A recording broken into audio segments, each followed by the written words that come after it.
Vamos a abrir nuestra Biblia en el libro de los Hechos, en el capítulo 2. Y vamos a ir recordando antes de leer este pasaje. Vamos a recordar un poquito el contexto del libro y haciendo un repaso rápido y hablando de que el versículo clave de este libro lo encontramos en el capítulo 1 y el versículo 8. Dice Hechos capítulo 1 y versículo 8: pero recibiréis poder cuando haya venido sobre vosotros el Espíritu Santo, y me seréis testigos en Jerusalén, en toda Judea, en Samaria y hasta lo último de la tierra. Esta declaración se las da el Señor debido a una pregunta que los discípulos habían hecho. Está en el versículo 6. Entonces los que se habían reunido le preguntaron diciendo: Señor, ¿restaurarás el reino a Israel en este tiempo? El Señor venía predicando acerca del reino de los cielos. Eso lo encontramos en el Evangelio según San Mateo, ¿verdad? ¿Por qué? Porque es presentado a los judíos, pero en los demás evangelios se presenta como el reino de Dios, ¿sí? Entonces, los discípulos habían recibido una promesa que los apóstoles se sentarían en los 12 tronos de Israel para juzgar a Israel. Y le preguntan: Señor, ¿ya va a venir ese tiempo? ¿Tú ya vas a reinar en este tiempo? En este momento de Hechos 1, el Señor ya estaba resucitado, había muerto, resucitó, y Él les dice: momento, no les toca a ustedes saber el tiempo ni las sazones, ni las características. Todavía no voy a empezar a reinar en esta tierra, vendrá después, pero mientras venga mi reinado y se establezca en esta tierra, ustedes recibirán poder cuando se cumpla la promesa que el Espíritu Santo venga sobre los que creyeren en mí, y entonces me seréis testigos en Jerusalén, en toda Judea, en Samaria y hasta lo último de la tierra. ¿Qué es un testigo? ¿Qué es un testigo? A ver, alguien que me diga, ¿qué es un testigo? Alguien que ha visto algo, que presenció algo. Ellos tenían que ser testigos, los apóstoles tenían que ser testigos de lo que Jesucristo había hecho aquí en la tierra. Ellos habían visto a Jesús trabajar en esta tierra. Ellos vieron cada una de las acciones de su cuerpo, digamos, físico, mencionamos así. Pero ahora ellos serían el cuerpo de Cristo. Comienza la etapa donde el cuerpo de Cristo de manera espiritual se hará presente en la tierra, que esa es la iglesia, ¿sí? Y será a través del cumplimiento o a través del poder del Espíritu Santo en sus vidas. Ahora el poder de Jesús será manifiesto en la tierra a través de la iglesia. Entonces vamos ahí a recordar cómo hemos dividido el libro de los Hechos, y dijimos que Dios desea que la iglesia sea el cuerpo espiritual de Cristo para cumplir con su propósito de llenar de toda la tierra de su gloria. Y entonces, siendo testigos en Jerusalén, ¿verdad? Capítulo 1 al capítulo 7. Siendo testigos en toda Judea y Samaria, capítulos 8 al 12. Y siendo testigos hasta lo último de la tierra, a partir del capítulo 13 hasta el capítulo 28. En los primeros dos puntos que tenemos ahí, prácticamente quien será el personaje principal de estos capítulos es el apóstol Pedro, acompañado de algunos otros apóstoles, discípulos y otras personas como Esteban, como Felipe, ¿verdad? Como Santiago, serán ahí, o Jacobo, ¿verdad? También se menciona como Jacobo, no tanto como Santiago, pero es lo mismo, es el mismo personaje. Ahora, vamos a ver a partir del capítulo 13 al apóstol Pablo entrando en acción. Hasta ese momento el apóstol Pablo ni siquiera se visualizaba, ¿verdad? Él supo, tal vez vio y presenció algunos hechos del Señor Jesucristo en la tierra físicamente, pero él todavía no aparecía en escena. Hasta más adelante lo vamos a ver cómo él aparece. Muy bien. Vamos entonces a avanzar y vamos a ver Siendo testigos en Jerusalén, capítulo 1 al capítulo 7, porque nos encontramos en el capítulo 2, y vamos a ver cómo ahora este grupo de personas, que era aproximadamente de 120 personas, ¿se acuerdan que la semana pasada lo mencionamos? Que estaban reunidos en una casa, alrededor de 120 personas, y oraban y perseveraban ahí unánimes en la oración, etcétera, etcétera. Entonces, de que el Señor Jesucristo ascendió a los cielos hasta el cumplimiento de la promesa, pasaron 10 días. Vamos a leer el capítulo 2, versículo 1, dice: cuando llegó el día de Pentecostés, estaban todos unánimes juntos, y de repente vino del cielo un estruendo como de un viento recio que soplaba, el cual llenó toda la casa donde estaban sentados. Ahora, ahí menciona, dice que llegó el día de Pentecostés. ¿Qué significaba el día de Pentecostés? El Pentecostés es una fiesta judía que también es llamada el Shavuot, ¿sí? Esta fiesta judía se celebraba, o era una de las fiestas en las cuales se hacía santa convocación para que vinieran de los diferentes lugares donde el pueblo de Israel había sido disperso, ¿sí? Para que vinieran a Jerusalén a adorar al Señor. Una de las fiestas que se realizaban era la fiesta de las Pascuas, ¿se acuerdan? Celebrando que el Señor había sacado a Israel de Egipto y lo había transportado a la tierra prometida. Y la idea de la fiesta de el Pentecostés, la palabra Pentecostés es la palabra semanas, ¿sí? O es la palabra griega que se le da a semanas, ¿ok? Y la interpretación es que la idea era que tenían que pasar 7 semanas para que se celebrara esta fiesta del Shavuot, ¿sí? Le conocemos como el Pentecostés, cuando en realidad la fiesta se llama el Shavuot, que es el nombre hebreo, ¿verdad? El nombre griego es Pentecostés. Ahora, significa 7 semanas, ¿por qué? Porque el segundo día de la Pascua, después de la Pascua, se celebraba una fiesta que se llamaba la fiesta de las primicias, ¿ok? Esta fiesta de las primicias era que el pueblo de Israel entregaba a Dios los primeros frutos de la tierra, ¿ok? También el Shavuot representaba cuando Dios entregó la ley en el monte de Sinaí a Moisés. Fueron 50 días después de que salieron de Egipto, ¿sí? Entonces, y a partir de este momento, después de los 50 días, comenzaba oficialmente, digamos así, el tiempo de la cosecha, ¿sí? Los primeros frutos, esta fiesta de las Pascuas se celebra principalmente, pues es en la época de primavera.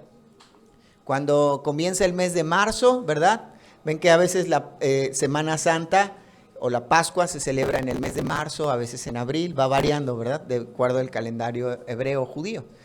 Ahora, la idea es que ya en esa época empezaban a salir los primeros frutos. Entonces el pueblo de Israel cosechaba esos primeros frutos y los entregaba en el templo, ¿verdad? Y ya ahí ellos se dedicaban a administrar los primeros frutos.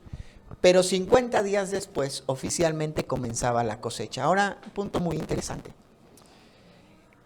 Cuando el Espíritu Santo desciende, ¿verdad? Aquí el hecho más importante que tenemos que tener en cuenta es que el Espíritu Santo llega a la vida del que cree y lo llena, ¿sí? Vamos a poner énfasis muy especial en la llenura y en la llegada del Espíritu Santo en las personas. Ahora, ¿por qué vamos a ver esto como algo muy importante?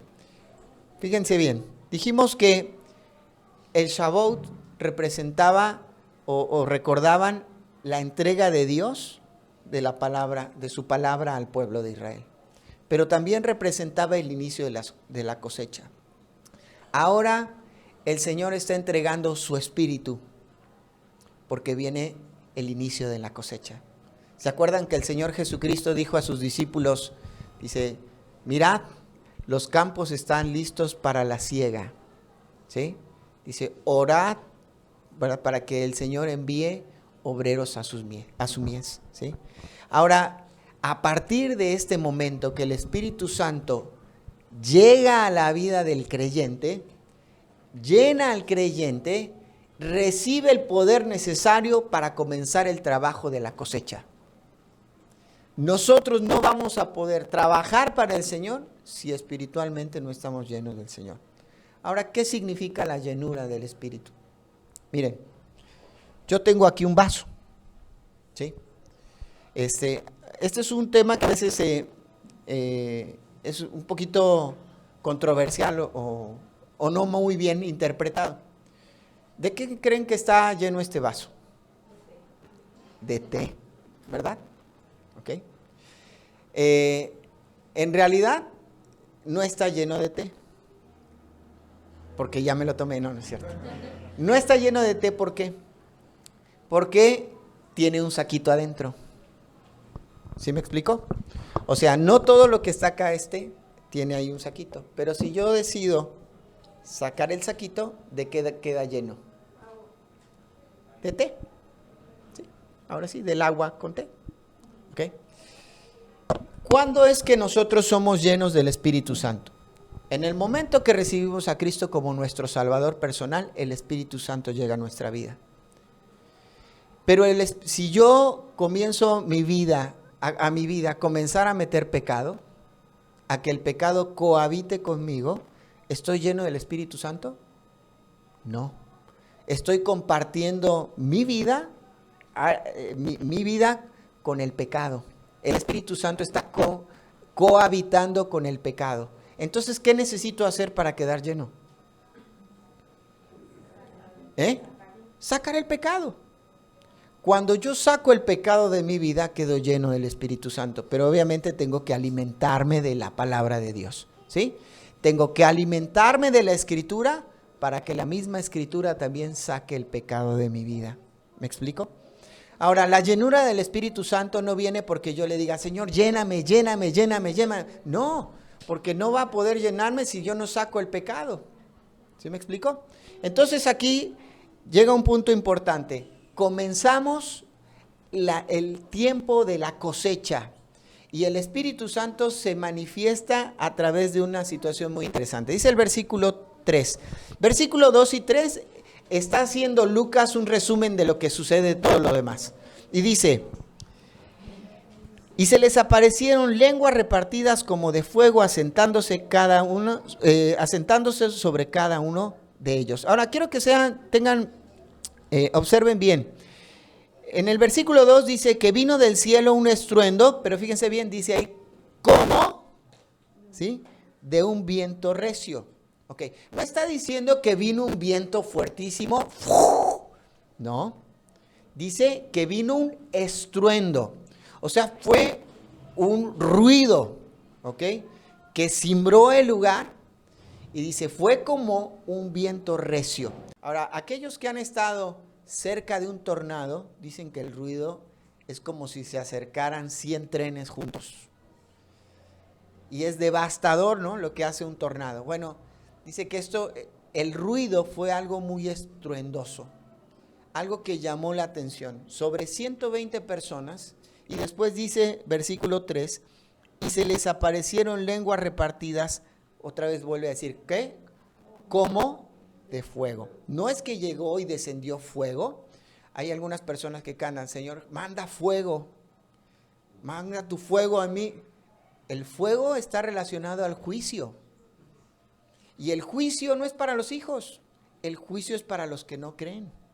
Entonces, si tú quieres que el Señor te mande fuego, cuidado, porque está relacionado a juicio. Entonces, ¿qué debemos decir? Señor, podemos relacionarlo tal vez a lo que sucedió en la vida de Isaías, que cuando el Señor le llamó a hablarle al pueblo de Israel, Isaías le dijo, Señor, tengo una boca impura. He hablado malas palabras con mi boca, mis palabras no son correctas. Y dice que el Señor tocó su boca, ¿no? Con un fuego, un carbón encendido. Y eso purificó su vida. Ahora, en ese contexto sí podemos hablar. Cuando el Espíritu Santo desciende sobre nosotros, entra en nuestra vida hace una obra que se llama la obra de regeneración. Es lo que dice Pablo en el 2 de Corintios 5:17, que de modo que si alguno está en Cristo, nueva criatura es. Las cosas viejas pasaron, he aquí todas son hechas nuevas. Ahora, no es que llegó un fuego y ellos sintieron mucho calor y empezaron, no. Vino la obra de la regeneración de su vida, les hizo una nueva persona. Y entonces dice aquí que se les repartieron lenguas como de fuego. Muy bien, vamos a ver la presentación sobrenatural del Espíritu Santo. Vamos a ver experimentando la promesa y vamos a ver 4 puntos en esta mañana. La presentación sobrenatural del Espíritu Santo. Vamos a ver también la predicación de Pedro. Vamos a ver los primeros frutos de la iglesia y la perseverancia de la iglesia. Ahora sí, avanzamos hacia la presentación sobrenatural del Espíritu Santo. Dijimos que el evento sobresaliente es la llegada y la llenura del Espíritu Santo. Dice en el versículo 2, ¿cómo se manifestó la llegada del Espíritu Santo? Dice el versículo 3, dice, se les aparecieron lenguas. Ahora aquí un punto muy interesante. Dijimos que siempre tenemos que estudiar la Biblia de una forma considerando el contexto tanto histórico como también el contexto gramático. En el contexto histórico estamos en un terreno estrictamente judío. Solamente están judíos, hebreos son los que están presentes en esto. ¿Sí estamos de acuerdo? Sí. Ok. Contexto gramático. La palabra lenguas que menciona ahí, o lenguas, es la misma palabra que se repite en algunos versículos que están ahí, como en el versículo 4, versículo 6 y versículo 11. Esa palabra se repite 4 veces y es la palabra griega glosa. Esta palabra griega glosa significa lengua, lenguaje o un idioma no adquirido naturalmente. ¿Qué sucedió entonces aquí? Vamos a tratar de explicar lo que sucede acá. Vamos a ver el versículo 8, es un versículo muy interesante. Dice así, dice, ¿cómo pues les oímos nosotros hablar cada uno en nuestra lengua en la que hemos nacido? ¿Qué sucedió? Dice la palabra de Dios acá en el versículo 4, ahí vamos a ver ya un poquito más detallado. Aquí Lucas va de lo general a lo particular. Y en el versículo 4 dice, fueron todos llenos del Espíritu Santo y comenzaron a hablar en otras lenguas, glosa, según el Espíritu que les daba que hablasen. Moraban entonces en Jerusalén judíos, varones piadosos de todas las naciones bajo el cielo, y hecho este estruendo, se juntó la multitud y estaban confusos porque cada uno les oía hablar en su propia lengua. Estaban atónitos y maravillados diciendo, mirad, ¿no son galileos todos estos que hablan? En ese momento, en esta fiesta, había aproximadamente en Jerusalén 1 millón de personas que habían venido de otros lugares, de otras ciudades. Acá vamos a ver más adelante la descripción. Dice que venían de Mesopotamia, dice que había gente, dice que eran partos, medos, elamitas, los que habitaban en Mesopotamia, en Judea, en Capadocia, en el Ponto, en Asia, en Frigia y Panfilia, en Egipto y en otras regiones de África, más allá de Cirene, y romanos aquí residentes, tanto judíos como prosélitos. Cretenses y árabes les oímos hablar en nuestras lenguas las maravillas de Dios. Ahora, había aproximadamente 1 millón de judíos en Jerusalén para festejar el Shavuot. Y 120 personas salen del lugar que seguramente estaba muy cerca del templo, salen hablando en el idioma de los demás. Era algo que ellos no habían aprendido, era algo sobrenatural, porque ellos eran galileos, dice ahí, eran del norte de Israel, ¿sí? Y de repente imagínense que hay una convención aquí en el centro de convenciones de Torreón y viene gente de todo el mundo y de repente dicen, mira, estos de Torreón están todos hablando nuestro idioma. ¿Qué les pasó? ¿No? Porque ellos están hablando y les estamos entendiendo lo que nos dicen, ¿sí? Entonces, Vamos a avanzar un poquito más adelante. Dice, versículo 8, ahora sí. ¿Cómo pues les oímos nosotros hablar cada uno en nuestra lengua en la que hemos nacido? Ahora aquí utiliza otra palabra. Yo mencioné que glosa se repite 4 veces, pero aquí esta es una quinta ocasión la palabra lenguas. Esta palabra es la palabra dialectos. Esta palabra es la palabra dialecto original, se refiere a la lengua materna. Ahora, ¿qué está diciendo? Que el milagro era, que las personas comenzaron a hablar en otro idioma, que no era el suyo, que no era el materno, pero los demás comenzaron a escucharlos en su propia lengua materna. Entonces, supongamos que Raúl habla griego, ¿verdad? Porque es griego y yo hablo náhuatl, ¿no? Y de repente Raúl me comienza a hablar a mí en náhuatl. Y yo le digo, oye Raúl, ¿me estás hablando en náhuatl? ¿Verdad? Y él me dice, pero yo no sé hablar náhuatl, pero yo te estoy entendiendo. Eso es lo que sucedió. Y aquí está diciendo, entonces la gente se empezó a cuestionar y decir, ¿por qué sucede esto? ¿Por qué? Vamos a ver un poquito más abajo. Versículo 12.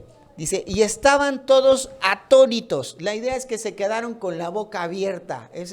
Atónitos y perplejos, diciéndose uno a los otros, ¿qué quiere decir esto? Mas otros burlándose decían, están llenos de mosto. O sea, están bien borrachotes. Andan bien borrachos. Ahora, estaba la gente, todos los judíos que estaban en Jerusalén, estaban maravillados y sorprendidos. Porque estas 120 personas salieron y comenzaron a hablar de las maravillas de Dios, de lo que el Señor había hecho en sus vidas, y empezaron a hablar que Jesús había resucitado. Pero ahora era algo que lo comenzaron a hacer. ¿Y cuál fue la razón? Ser testigos. ¿Cuál fue el propósito? Ser testigos. ¿Cuál era la razón? Que el Espíritu Santo había llegado a sus vidas y les había llenado. Ellos tenían que ser capacitados por el Espíritu Santo para llegar hasta lo último de la tierra, ¿se acuerdan? Y me seréis testigos. Ahora era algo que ellos no tenían.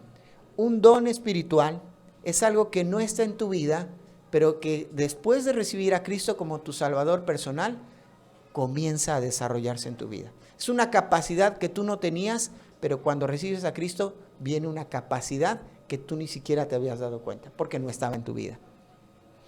Y vamos a ver 2 preguntas claves para que podamos pasar al siguiente punto. La primera pregunta fue, ¿cómo pues les oímos nosotros hablar cada uno en nuestra lengua en la que hemos nacido? Y dijimos que lo sobrenatural no solo fue que los discípulos hablaran en un idioma o una lengua que no era suya, sino que los que venían de otros lugares podían entenderlos en su lengua o en su dialecto original. Aquí no está hablando de que ellos hablaban de una forma que nadie entendía, que había una comunicación especial donde no se entendía, ¿verdad? Hay algunas personas que consideran que este era un momento donde se hablaba de una manera que nadie entendía, ¿verdad? Que era una comunicación especial con Dios. No, la misma escritura, dijimos, por eso es importante conocer el contexto tanto gramático como histórico. Utiliza estas 2 palabras, la palabra glosa y la palabra dialectos, ¿ok? Para mostrarnos que eran idiomas los que ellos estaban hablando, y entonces se entendían. Ahora, ¿por qué? Preguntan, ¿por qué? ¿O cómo es que les oímos hablar? Primera pregunta. Segunda pregunta, versículo 12, dice, ¿qué quiere decir esto? ¿Qué quiere decir esto? Y ahí entonces vamos al segundo punto y vamos a ver la intervención del apóstol Pedro. Y entonces ahí Pedro se levanta, pero ahora sí se levanta con una actitud correcta, porque siempre se levantaba y metía la pata, ¿verdad? Siempre era bien imprudente y decía las cosas que no debía de decir. Ahí defendiendo al Señor y diciendo, no, Señor, tú no vas a morir, vas a ver que, Satanás, no impidas que se cumpla el propósito, ¿no? Pero ahora Pedro se levanta de una manera diferente. Fíjense lo que dice el versículo 14. Entonces Pedro, poniéndose en pie con los 11, alzó la voz y les habló diciendo, varones judíos ¿Qué está diciendo? ¿Varones qué? ¿A quién le está hablando? Judíos. Y todo lo que habitáis en Jerusalén, o sea, aquellos que se habían convertido al judaísmo, ¿ok? Y oíd mis palabras, esto sea notorio y oíd mis palabras.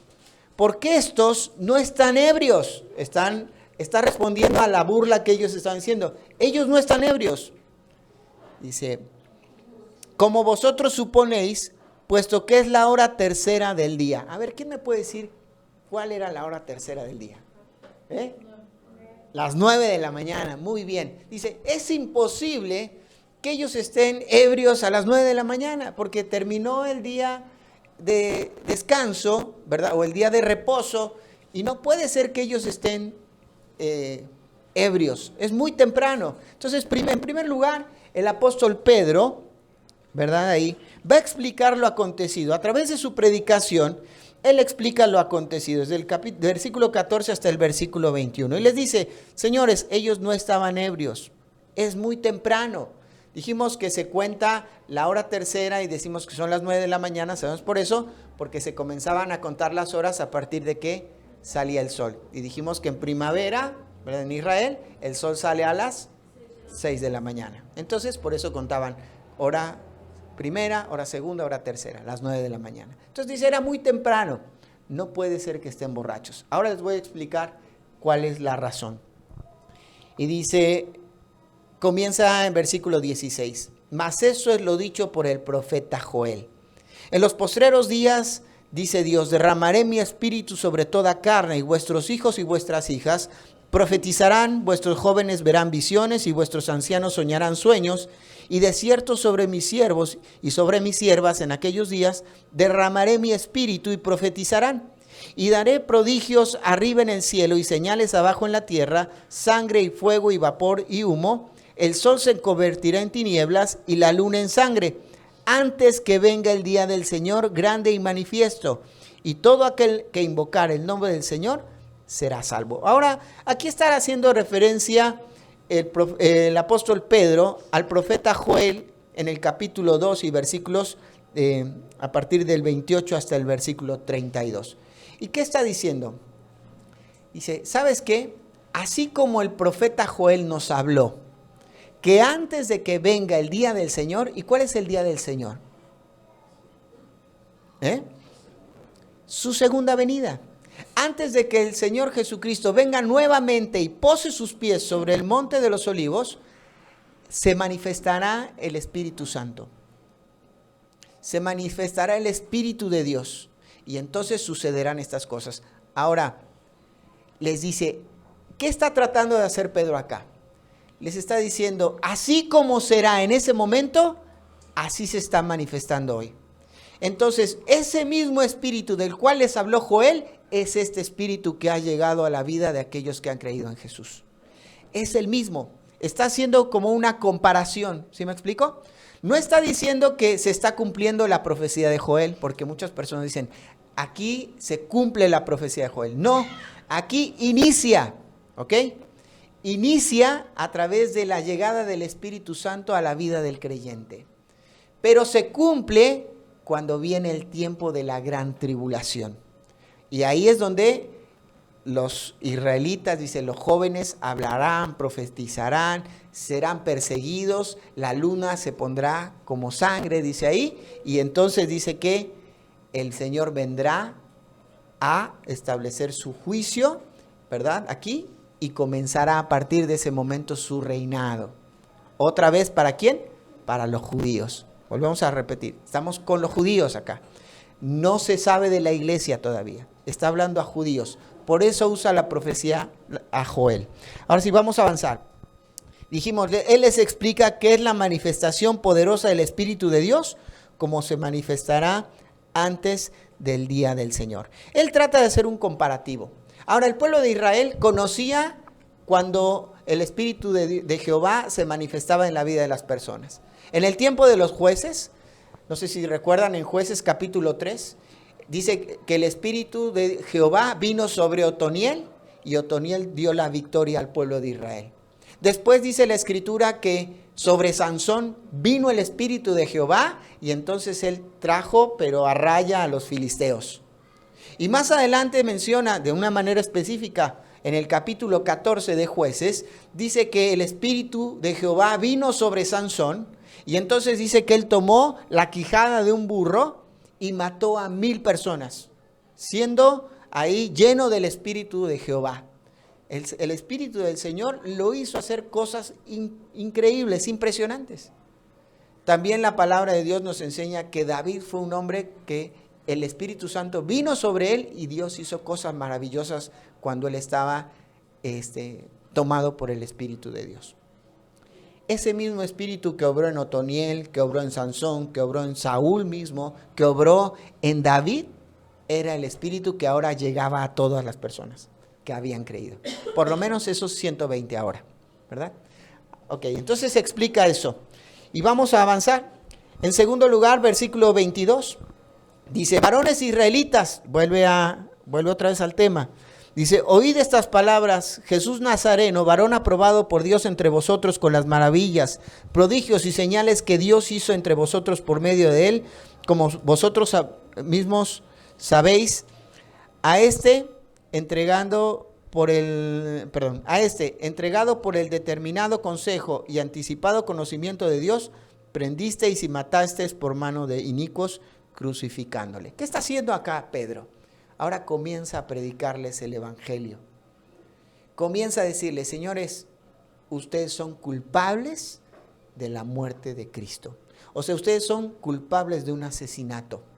Aunque Dios ya lo había planeado así, pero ustedes, varones judíos, ustedes consintieron y participaron en la muerte de un inocente. Por lo tanto, ¿qué? Son culpables, son pecadores. Y ahora vamos a ver, sigue avanzando y dice, versículo 24, al cual Dios levantó, sueltos los dolores de la muerte, por cuanto era imposible que fuese retenido por ella. Y aquí comienza a hablar acerca de la obra de Cristo. No solo su muerte, habla de su muerte, primero les menciona, ustedes son pecadores, después habla de la muerte de Cristo, el versículo 23, pero en el versículo 24 hasta el versículo 35 nos va a hablar acerca de la resurrección de Cristo. Y dice, ¿saben qué? Jesús tenía que resucitar. Y ahí hace mención a David. Y dice, David mismo profetizó que el Señor resucitaría. Dice ahí los versículos 25 en adelante. Porque David dice del Señor, veía el Señor siempre delante de mí, porque está a mi diestra, no será conmovido. Por lo cual mi corazón se alegró y se gozó mi lengua, y aún mi carne descansará en esperanza, porque no dejarás mi alma en el Hades, ni permitirás que tu santo, ¿qué? Vea corrupción. Y está hablando aquí que el mismo David había profetizado, había hablado, había anunciado que el Señor Jesucristo resucitaría. Y nuevamente en el versículo 34 dice, porque David no subió a los cielos, pero él mismo dice, dijo el Señor a mi Señor, siéntate a mi diestra hasta que ponga a tus enemigos por estrado de tus pies. ¿Qué está diciendo? Que ahora Jesús está a la diestra del Padre. Está diciendo David profetizó que Jesús también sería, no solo sería resucitado, sino sería levantado por el Señor y estaría a su diestra. Así que Pedro predica el evangelio de una forma poderosa.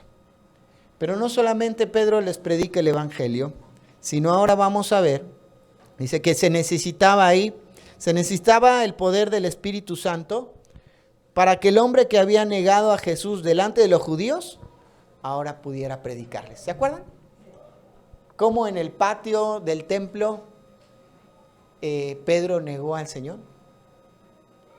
Y los judíos le dijeron, oye, tú eres uno de ellos, eres un Galileo. Y él dijo, no, yo no lo conozco, ¿verdad? Y después otra vez le volvieron a decir, después dijo, yo no lo conozco, ni sé del asunto, ni a mí ni me hablen. Y por último dice que, dijo, miren, ni sé, y insultó al Señor y todo lo que tenía que ver con él. Ahora dice la Escritura que ahí cantó el gallo, se avergonzó. Ahora ese mismo Pedro necesitaba ahora del Espíritu Santo para pararse delante de los judíos, a quienes les había negado de Jesús, para comenzarles a predicar el Evangelio. De la misma manera, tal vez nosotros en muchas ocasiones hemos negado a Jesucristo delante de nuestros compañeros, de nuestros amigos, de nuestros familiares, con nuestras mismas actitudes. Pero ahora que tenemos el Espíritu Santo de Dios en nuestra vida, podemos dar testimonio y necesitamos del Espíritu de Dios en nuestra vida para hablarle a los demás ahora de Cristo. Aquellos a quienes les hemos negado la existencia de Dios a través de nuestros hechos y nuestros actos, necesitamos de ese Espíritu para poderles hablar ahora y ser testigos de Cristo. Vamos a avanzar y vamos a ver que el apóstol Pedro sigue en su predicación y ahora en tercer lugar les exhorta a aplicar el mensaje. Fíjense lo que dice los que estaban tomando el curso de evangelismo. Versículo 36. Pongan atención. Dice, sepa pues ciertísimamente toda la casa de Israel. Ok, vamos al siguiente versículo, 37. Dice, al oír esto se compungieron de corazón y dijeron a Pedro y a los otros apóstoles varones hermanos, ¿qué haremos? Fíjate bien. Dice, sepa pues, ciertísimamente toda la casa de Israel, que a este Jesús, a quien vosotros crucificasteis, Dios le ha hecho Señor y Cristo. A ver, ¿a qué apeló? Guiado por el Espíritu Santo. Dice, sepa pues, ¿qué tiene que ver sepa? Intelecto. ¿Y qué pasó? Dice, se compungieron. ¿Sabe qué significa la palabra compungir? Aplastar y perforar. O sea, dice que su corazón fue atravesado. ¿Qué afectó? Sus emociones.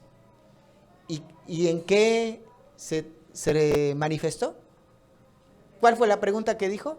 ¿Qué hicieron ellos? ¿Qué haremos? ¿Qué es? No, ¿qué es? Intelecto, emociones, y voluntad. Tocó su voluntad. Esta fue la obra del Espíritu Santo. Es que lo estamos estudiando los martes. Que necesitamos compartir el Evangelio de tal manera que la gente pueda entender. No vamos a apelar al sentimiento, sino que el mismo entendimiento llevará al sentimiento y entonces moverá a la voluntad. Y entonces aquí el apóstol, este es un ejemplo claro de lo que hemos hablado. Él predicó el Evangelio, la gente entendió que era pecadora, ¿verdad?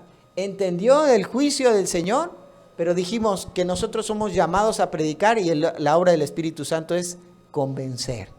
Y entonces dice, ellos respondieron, ¿qué haremos? Y entonces, y ahora el apóstol Pedro comienza y dice, Pedro les dijo, arrepentíos y bautícese cada uno de vosotros en el nombre de Jesucristo para perdón de pecados y recibiréis el don del Espíritu Santo. Punto importante. Aquí algunas personas dicen, ¿ves? Para que tú seas salvo, tienes que bautizarte primero. No. ¿A quién le estaba predicando? A los judíos. ¿Se acuerdan que Juan había venido predicando el qué? El bautismo de arrepentimiento. ¿Qué significaba para un judío identificarse con Jesús? La muerte. Para mí ya no vives, ¿no? Dijimos la semana pasada. Para muchos judíos el identificarse con Cristo significaba, ¿sabes qué? Tú ya no vives. Entonces el bautismo era una identificación con Cristo, ¿sí? Era una forma de identificarse con Cristo. Ellos ya habían creído y entonces dice, se bautizaron. ¿Por qué? Porque se identificaron. Era la manera en que ellos estaban manifestando. Hey, yo creo en Cristo. Hoy la manifestación a veces en algunos lugares es bueno, se predica el Evangelio y dice, a ver, levanta tu mano si tú le has pedido a Jesús y levanta la mano. Es una manifestación. O la otra es que se acerca y dice, oiga, yo recibí a Cristo como mi Salvador personal. Ah, perfecto. Pero en ese momento para el judío era muy importante morir a lo que él era, a sus costumbres, a sus tradiciones, para ahora identificarse con Cristo. Y entonces vamos a avanzar. Y dice, arrepentíos. Y desde el versículo 40 dice que y con otras muchas palabras testificaba y les exhortaba diciendo, sed salvos de esta perversa generación. Vamos a ir a avanzar porque se nos está yendo el tiempo. Dice, los primeros frutos, experimentando la promesa, y vamos a hablar de los primeros frutos de la iglesia. Versículo 41, dice, así que los que recibieron su palabra fueron bautizados y se añadieron aquel día como 3,000 personas. Hemos hablado que el llamado del Señor hacia nuestra vida es que seamos testigos.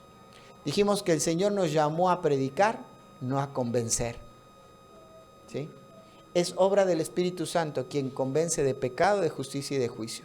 Y es obra del Espíritu Santo quien nos mueve a predicar el Evangelio. ¿A cuántos de ustedes les ha dado miedo predicarle el Evangelio a otras personas? A mí. ¿No? Pero cuando decimos, Señor, te voy a obedecer, y el Espíritu de Dios nos mueve, entonces lo hacemos. Y decía el salmista, la semana pasada leíamos, que la palabra y el obedecer tus mandamientos me han vivificado. ¿Cómo terminas cuando predicas el Evangelio? ¿No terminas animado? Claro, cuando obedeces a Dios, te anima, te motiva, te vivifica. Entonces, los primeros frutos, dice que aquí el Señor, dice, dio sus primeros frutos. Fueron, dice, 3,000 personas las que creyeron en Cristo. Ahora, si hoy nosotros pensamos 3,000 personas, wow, ¿cuántas? Pero acuérdense que había ¿cuántas? Como 1 billón de personas ahí. Faltaban muchas. Ahora, fíjate qué estrategia del Señor, ¿no? Porque esos después volverían a sus casas, a sus lugares de origen. Y ahí entonces la obra comenzaría a ser muy importante. Vamos a avanzar y vamos a enfocarnos en la cuarto punto, la perseverancia de la iglesia. Versículos 42 al 47. Dice, y perseveraban en la doctrina de los apóstoles. ¿Cuál era la doctrina de los apóstoles? Pues que Jesús había muerto, había resucitado y había ascendido con el Padre, y que tenían que creer ahora en el Evangelio. ¿Sí? Ok. En la comunión unos con otros, en el partimiento del pan y en las oraciones, y sobrevino temor a toda persona, y muchas maravillas y señales eran hechas por los apóstoles. Todos los que habían creído estaban juntos y tenían en común todas las cosas, y vendían sus propiedades y sus bienes y los repartían a todos según la necesidad de cada uno, y perseverando unánimes cada día en el templo y partiendo el pan en las casas, comían juntos con alegría y sencillez de corazón, alabando a Dios y teniendo favor en todo el pueblo, y el Señor añadía cada día a la iglesia los que habían de ser salvos. La perseverancia de la iglesia.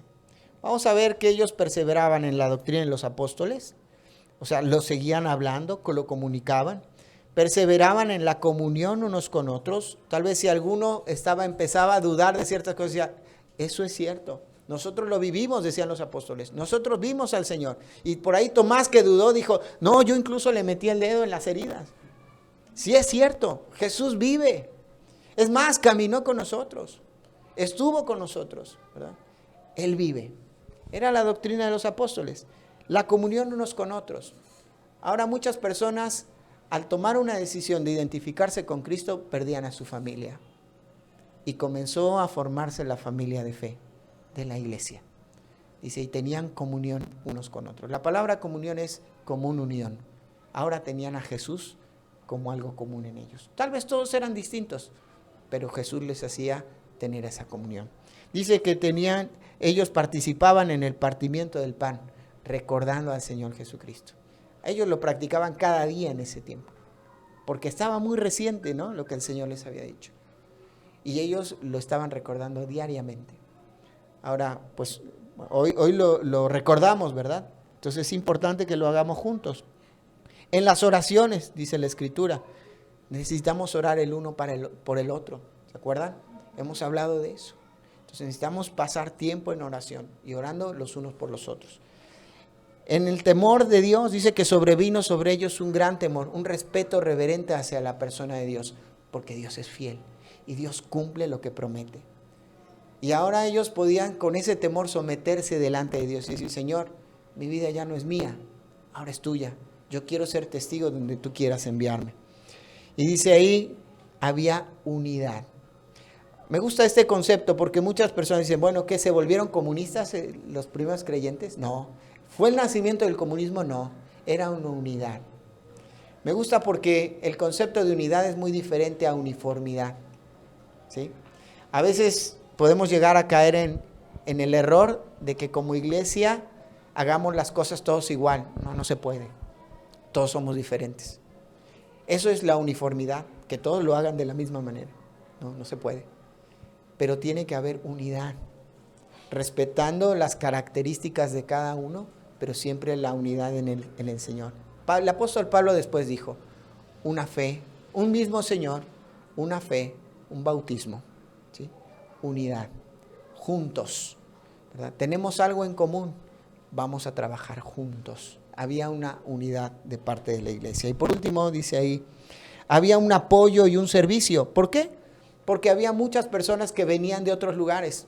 Dijimos, muchos se quedaron sin familia y tal vez muchos se quedaron sin trabajo.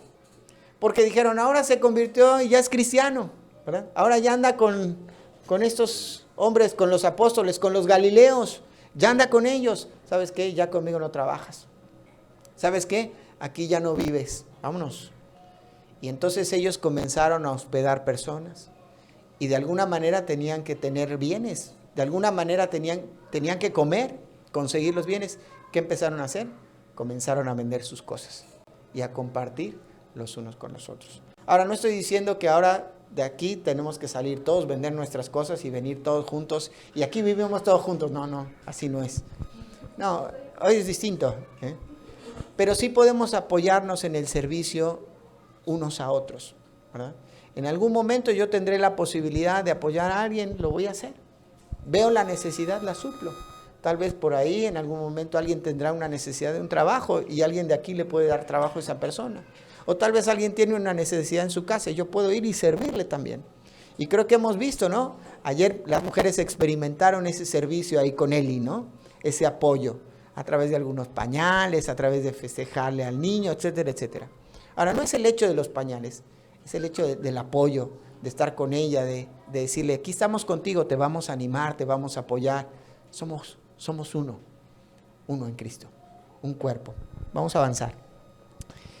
Vamos a terminar pensando, dice, un compañerismo. Dice, ¿cómo ellos tenían un compañerismo? Dice que tenían alegría, ¿verdad? Dice, y sencillez de corazón, alabando a Dios y teniendo favor con todo el pueblo. ¿Saben qué? Ellos hacían las cosas de manera alegre, no les pesaba. Venían a la iglesia contentos, gozosos, ¿verdad? Y tal como tengo un amigo que dice, bueno, si tú veniste a la iglesia, estás contento y estás gozoso, avísale a tu cara porque creo que no se ha enterado, ¿verdad? Tenemos que venir con gozo, que no te pese venir a la iglesia, dice, con alegría de corazón, ¿verdad? Con sencillez, ¿verdad? De una manera sencilla, clara, dice, y teniendo el favor con todo el pueblo. ¿Qué está diciendo eso? Que ellos eran de bendición al pueblo de Israel, aunque el pueblo de Israel les rechazara. Para terminar, como una conclusión, pensando en esto que hemos estudiado en esta mañana, y viendo que el Señor es el que hace la obra, en primer lugar creo que es necesario que vivamos llenos del Espíritu Santo. Si no vivimos llenos del Espíritu Santo, no vamos a tener el poder para ser testigos, ¿sí? No vamos a poder experimentar lo que el Señor puede y quiere hacer en nuestra vida. No solamente sino a través también de nuestra vida. Entonces, para ser llenos del Espíritu Santo, dijimos, tenemos que confesar pecado.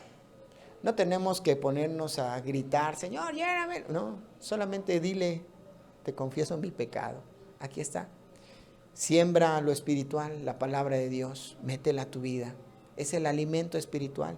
Dice, desead como niños recién nacidos la leche espiritual no adulterada, para que por ella crezcáis para salvación. Para salvación, ¿por qué? Porque podemos estar expuestos, un bebé, como el pequeñito, si él y no le da de comer, sus defensas bajan. Y entonces queda vulnerable a los virus, bacterias y más bichos que andan volando por ahí, ¿verdad? Está hablando ese versículo que debemos de alimentarnos de la palabra de Dios para estar a salvo de la influencia del pecado sobre nuestra vida.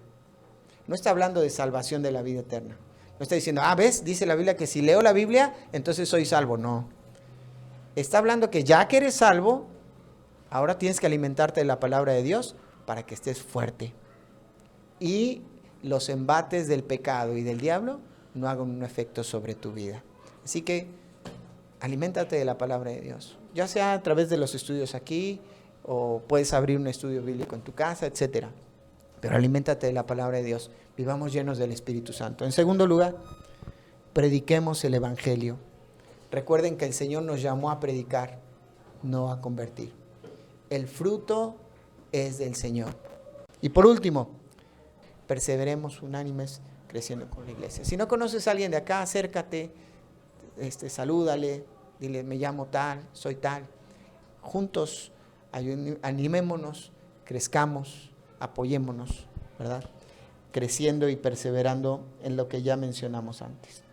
Vamos a terminar con una oración. Señor, te damos gracias en esta tarde por este tiempo que hemos compartido tu palabra. Señor, te pedimos y te agradecemos primero porque el Espíritu Santo ha llegado a nuestra vida y ahora mora en nosotros, ya no se va. Gracias porque, Señor, tú a través de tu Espíritu hoy nos das el poder para que podamos llevar tu palabra a diferentes lugares. Gracias, Señor, porque yo puedo hoy reconocer que antes tenía miedo de hablar en público, pero a partir de que recibí a Cristo como mi Salvador personal, yo sé que tu Espíritu Santo me ha ido dando la capacidad para poder compartir de tu palabra. Así, Señor, como en mi vida, te pido que en la vida de todos los hermanos tú estés manifestándote y obrando y mostrándoles cuál es el regalo, el don que tú has puesto en su vida para la edificación de todos juntos. Te pedimos, Señor, tu bendición en esta hora, en el nombre precioso de Cristo Jesús. Amén.